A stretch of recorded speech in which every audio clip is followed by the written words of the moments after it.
High বন্ধুরা, welcome back to my channel. কেমন আছো তোমরা? আশা করি সুস্থ আছো, ভালো আছো। আর আজকে হচ্ছে শনিবার, তো আজকে হচ্ছে বিপন্নদাসিনী পুজো। তো মঙ্গলবারে একটা ছিল, আর আজকে শনিবার আর একটা, মানে বাৎসরিক বিপন্নদাসিনী পুজো। তো আমি তো ওই ঘট বসিয়ে মানে পুজো দিলাম, তো সেই জন্য আর সকাল থেকে ব্লগ করতে পারিনি, একটু ব্যস্ত ছিলাম। তো চলো তোমাদেরকে দেখাচ্ছি। তো এই যে বন্ধুরা, আমি যেভাবে পেরেছি সেভাবে আমি দিয়ে দিলাম ঘট বসিয়ে পুজো। এই যে দেখো,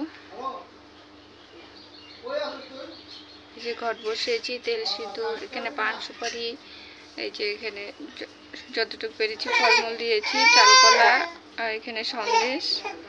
তো এইভাবে দিয়ে আমি ঘরটা বসিয়ে পুজোটা দিয়ে দিলাম। আমি তো মঙ্গলবারে দিতে পারিনি, আর সেই জন্য আমি আজকে শনিবার দিয়ে দিলাম। এমনি তো আমি আগে করতাম, প্রত্যেক মাসে একটা করে আমি ঘট বসাতাম, কিন্তু এখন ওই যে হয়ে উঠে না এখন। তো যাই হোক, তো এখন তো এটা মানে বাৎসরিক পুজো, তো সেই জন্য আমি দিয়ে দিলাম আর কি পুজোটা। আর ভাবছি এখন থেকে আবার ওই যেরকম আগে দিতাম, প্রত্যেক মাসে একটা করে ঘট বসাতাম, ভাবছি এখন থেকে আবার ওই আগের মতন আবার শুরু করব পুজোটা। তো চলো, যাই হোক, আজকের ব্লগটা দেখতে থাকো, সঙ্গে থাকো। আর বন্ধুরা, এরকম পুজো টুজো দিলে বেশ ভালোই লাগে। মানে আমি আগে পুজো, মানে পুজো বলতে আমার প্রায় সপ্তাহে একটা না একটা পুজো থাকতোই আর কি। তো মানে ডেলিভারির পরে বন্ধ হয়ে যায় সব। তো ভাবছি আস্তে আস্তে আবার সব কিছু শুরু করব। আগে আমি সোমবারও করতাম, মন্দিরে যেতাম, প্রত্যেক সোমবারে আমি মন্দিরে যেতাম। তো তারপর তোমার এই যে বিপদনাশিনী মায়ের ঘট প্রত্যেক মাসে একটা করে বসাতাম।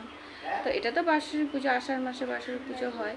তো যাই হোক, সেটাও করতাম বাৎসরিক পুজো, মানে ঘট বসিয়ে করতাম। আমি সেভাবে কোনো বড় করে করতাম না, যতটুকু আমার সামর্থ্য সেভাবে করতাম। আর প্রত্যেক মাসে একটা করে ঘট বসাতাম, ওই পান, তেল পান দিতাম আর কি। আর তোমার মঙ্গলবার মন্দিরে যেতাম না যদিও, তবুও আমি পুজো করতাম। যাই হোক, প্রত্যেক সপ্তাহে একটা না একটা ছিলই। তো ভাবছি দেখি আস্তে আস্তে আবার শুরু করবো। অনেকে আমার জীবনে অনেক কিছু উলটপালট হয়ে আছে। তো মানে কি বলবো তোমাদেরকে, তো সেটা একটু ভালোভাবে বসে তোমাদেরকে বলতে হবে, এভাবে বললে তো তোমরা বুঝবে না। তো আমার জীবনে কি চলছে না চলছে, আমাদের সবাই আমরা একটা সংকটে আছি। তো যাই হোক, তো কি বলবো, তো পুজো পালিয়ে দিলে ভালো লাগে মনটা। তো চলো। আর এই যে বন্ধুরা, আজকে তো আমি রান্নাঘরে কোনো কিছু করতে পারিনি, কারণ মানে কিছু দেখবো পুজো পালিয়ে ছোটো করেই করতে চাও, কিন্তু অনেকটা সময় লেগে যায়। তো মা সব রান্নাবাড়ি মায়ে করেছে, মেয়েকেও মা আজকে একলাই স্নান করিয়েছে। তো মেয়ে এখন ওই যে মামা এসেছে, মামার সাথে আছে। আর তো কী রান্নাবাড়া হয়েছে তোমাদেরকে দেখাবো। আজকে নিরামিষই হয়েছে, তোমার আজকে তো শনিবার, এমনিও নিরামিষ।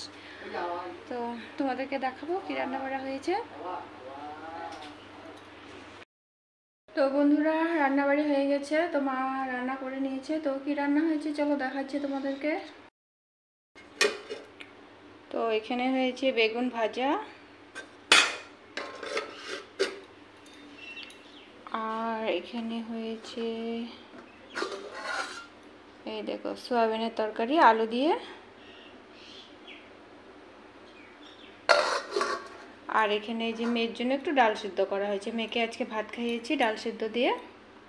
আর মেয়েকে খাইয়ে মেয়েকে ডাল সিদ্ধ আর ভাত খাইয়ে তো একটু খেয়েছে, বেশি তো খায়নি ও। তো ওই যে এখন ঘুম পাড়িয়েছি, ও ঘুমাচ্ছে। আর এদিকে আমরা খাওয়া দাওয়াটা সেরে নিই, চলো।